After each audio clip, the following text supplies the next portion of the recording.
gadis ini sedang hamil anak setan. Dan sekarang dia sangat kesakitan dong karena ingin melahirkan si anak-anak setan tersebut. Wanita ini meminta tolong kepada beruang putih ini. Dan si beruang pun ingin menyelamatkannya, tetapi karena ada ledakan, dia pun terpental keluar seperti ini dong. Di hari sebelumnya, para penduduk telah menyelamatkan seekor monster.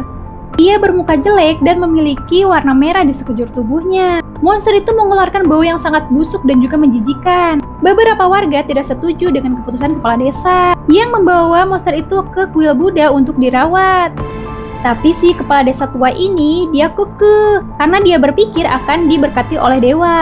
Dan karena kebodohan si kepala desa, akhirnya penduduk desa pun satu-satu mati dong karena si monster itu terbunuh. Sampai si biksu ini pun dia memohon tidak berhentinya berdoa kepada dewa untuk dilindungi.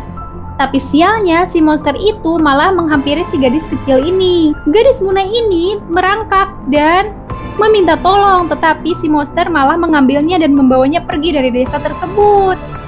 Dan dari kejadian itu, si monster sesekali datang ke desa untuk menculik para gadis muda yang ada di desa. Dan ketika gadis desa terakhir diculik, si kepala desa ini sadar dong akan kehancuran desa mereka tersebut.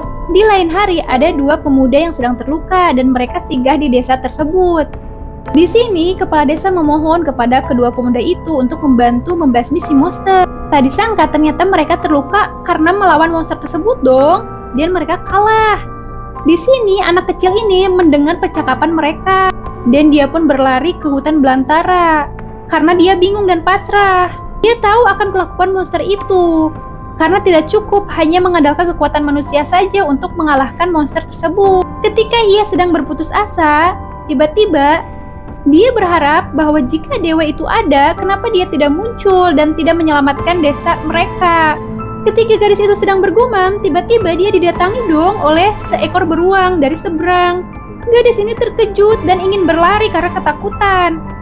Tapi karena tenaganya sudah habis, dia pun lemas. Gadis ini pasrah dan juga menangis karena takut dimakan dong oleh si beruang ini. Tapi tak disangka ternyata beruang ini baik dong. Malah si beruang ini mencoba menenangkan si gadis ini dengan cara menjilatinya. Seakan-akan si beruang ini paham dong dengan kegelisahan si gadis ini. Gadis kecil ini pun berteriak kepada beruang supaya berhati-hati. Jangan berkeliaran di luar sana sendirian, takutnya ada si monster jahat itu. Tapi beruang ini dia tidak memperdulikannya dan dia pun mengendus-ngendus si bau monster itu dan menemukan sarangnya dong, dan ini sarangnya. Lanjut Polo Part 2 ya guys.